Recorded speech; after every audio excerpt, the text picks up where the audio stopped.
तत्वों का चिंतन करे स्वस्थ हो ज्ञानी, निर्विघ्न ध्यान में निरत रहे सब ध्यानी। आहुतियां पड़ती रहे अग्नि में क्रम से, उस तपस्या की विजय वृद्धि हो हमसे। मुनियों को दक्षिण देश आज दुर्गम है, वर कौनपगण वहाँ उग्र यम सम है। वह भौतिक मद से मत मत्यचारी, मेटूंगा उसका कुगति कुमति मैं सारी।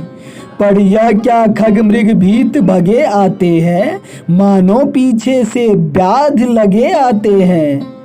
चर्चा भी अच्छी नहीं बुरों की मानो, सांपों की बातें जहां वही वे जानो।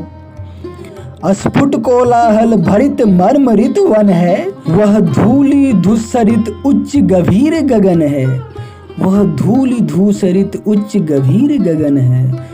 वह धूलि धूसरित उच्च गभीर गगन है।